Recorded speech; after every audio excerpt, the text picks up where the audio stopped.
लड़ाके विमान हैं वो एक तरह से रवाना किए हैं। तो इजराइल और ईरान में अब कशीदगी काफी ज्यादा बढ़ गई है।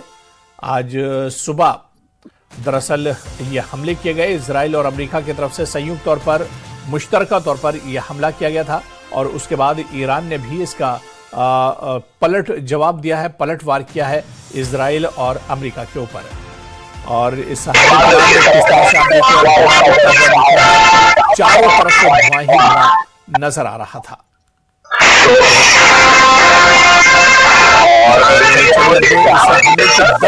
बातें भी हम आपको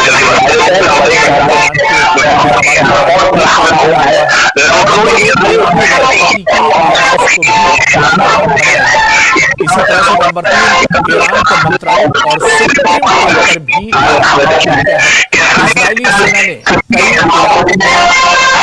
बमबारी की है, ये भी खबर मिल रही है। और रेडियो आर्मी इजराइल ईरान पर नजर एक तरह से बनाए हुए हैं। ईरान ने अपने एयर स्पेस को बंद कर दिया है और पश्चिमी तेहरान में नए धमाके इस वक्त सुने गए, जो बड़ी खबर है। ईरान पर हमले के बाद अमेरिका अब पूरी तरह से हाई अलर्ट पर है। कतर में होने से हमले से बचने के लिए अमेरिका की तैयारी मुकम्मल हो गई है। और इसके अलावा आपको बता दें कि 10 IDF ने ईरान में 30 जगहों पर हमले का दावा किया है। ईरान का खुफिया मंत्रालय भी इस हमले की जद में आया है और ईरानी परमाणु ऊर्जा एजेंसी बनाई गई थी जिस पर हमला हुआ है। पार्चिन मिलिट्री कॉम्प्लेक्स को भी निशाना इजराइल ने बनाया है। और ईरान का खुफिया मंत्रालय भी दरअसल निशाने पर है, अमेरिका और इजराइल के निशाने पर रहा है। ईरानी परमाणु एजेंसी ऊर्जा एजेंसी को भी निशाना बनाया गया। आप देखिए कि जितने भी इंपॉर्टेंट ये जगह हैं, जितने भी इंपॉर्टेंट मकामात हैं, उन पर दरअसल उन्हें इजराइल ने निशाना बनाया है और उन बड़ी जगहों पर पहले एयर स्ट्राइक के जरिए इन जगहों पर कब्जा कर लिया गया है। और अब ये ईरान के सुप्रीम लीडर ने भी ये बात कही है कि अगर दुश्मन उस पर हमला करता है तो उसे एक तरह से सख्त मुकाबले के लिए तैयार रहना चाहिए, सख्त जवाब दिया जाएगा। और इस बीच जो बड़ी खबर आ रही है कि 30 जगहों पर एक साथ ईरान ने हमला किया है, यानी 30 मिसाइल एक साथ ईरान ने दागे हैं।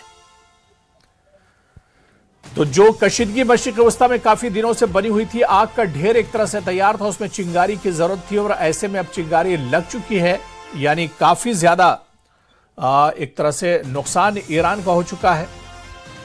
लेकिन इस बीच ईरान ने भी पलटवार किया है और 4 जगहों को निशाना बनाया है। तो वहीं ईरानी परमाणु जो हथियार हैं उनको लेकर भी आपको बताते चलें कि इजराइल और ईरान के बीच ये कशीदगी बहुत पुरानी है। ये हालात दरअसल दोनों के बीच में बहुत पहले से तनावपूर्ण है और जिस तरह से अमेरिका पिछले 1 महीने से रोज रोज ये कह रहा था कि ईरान को छोड़ेंगे नहीं, ईरान पर दरअसल हमला करेंगे और उसे सबक सिखाया जाएगा। लेकिन अब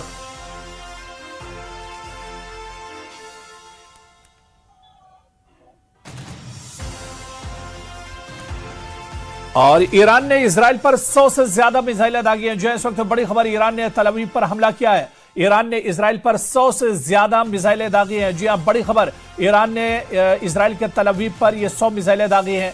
तो बड़ी खबर इस वक्त आ रही है जहां ईरान ने इजराइल पर 100 से ज्यादा मिसाइलें दागी हैं। ईरान ने तल अवीव पर हमला किया है। तल अवीव में सुनी गई हैं धमाके की आवाजें। तो तल अवीव से इस वक्त बड़ी खबर आ रही है जहां पर ईरान ने पलटवार किया है और ईरान ने इजराइल पर 100 से ज्यादा मिसाइलें दागी हैं। ईरान ने तल अवीव पर हमला किया है। तल अवीव में सुनी गई है धमाके की आवाज। तो बड़ी खबर इस वक्त आपको बता दें कि तल अवीव पर ईरान ने अब हमला कर दिया है, जहां पर ईरान की 100 मिसाइलों से एक साथ हमला किया गया है। तो तल अवीव पर अब एक तरह से ईरान ने चढ़ाई कर दी है और ये एक बड़ी कार्रवाई है। और ईरान ने इससे पहले कहा भी था कि अगर उसके वजूद पर खतरा आता है तो फिर मशरिक़ वस्ता को वो एक तरह से ख़त्म कर देगा, मशरिक़ वस्ता पे टारगेट करेगा और निशाना बनाएगा। और कुछ आज ऐसा ही हुआ है जब मशरिक़ वस्ता में या इज़राइल के अंदर तल अवीव में अब ईरान ने जवाब